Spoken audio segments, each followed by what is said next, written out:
বাংলাদেশি কোন তারকার পড়াশোনা ক্লাসে নিয়মিত নন জেনে নিন আর শেয়ার করে সবাইকে জানিয়ে দিন। হালের তরুণ প্রজন্মের তারকাদের সঙ্গে কথা বলে জানা যায়, অনেকে শিক্ষাজীবন ধারাবাহিক রাখলেও নিয়মিত ক্লাস করতে পারছেন না।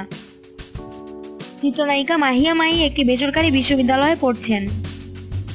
একই অবস্থা চিত্রনায়িকা নুসরাত ফারিয়ারও। তিনি এআইইউবিতে বিবিএতে অষ্টম সেমিস্টারের ছাত্রী। সিদ্ধেশ্বরী গার্লস কলেজে পড়াশোনা করছেন দিয়া বিপাশা। এখন একটি বেসরকারি বিশ্ববিদ্যালয়ে স্নাতক করছেন। নতুনদের মধ্যে সাবিলা নূর নর্থ সাউথ বিশ্ববিদ্যালয়ে তৃতীয় বর্ষের ছাত্রী। অভিনয় শিল্পী জোভানও একটি বিশ্ববিদ্যালয়ে স্নাতক করছেন। মডেল বিথি রানী সরকার ফ্যাশন ডিজাইনিংয়ে শান্তা মরিয়াম উত্তরা ক্যাম্পাসে, মৌসুমী হামিদ জাতীয় বিশ্ববিদ্যালয়ের অধীনে খুলনার একটি কলেজে অনার্সে পড়ছেন বলে জানিয়েছেন। তবে তিনি কাজের ব্যস্ততার কারণে নিয়মিত ক্লাসে যেতে পারেন না। জানা যায় বিদ্যা সিনহা মিম জাহাঙ্গীরনগর বিশ্ববিদ্যালয়ে ভর্তি হলেও বেশি দিন ক্লাস করতে পারেননি। নতুন করে ভর্তি হয়েছেন একটি বেসরকারি বিশ্ববিদ্যালয়ে। সেখানকার পড়াশোনাও শেষ করতে পারেননি লাক্স সুন্দরী।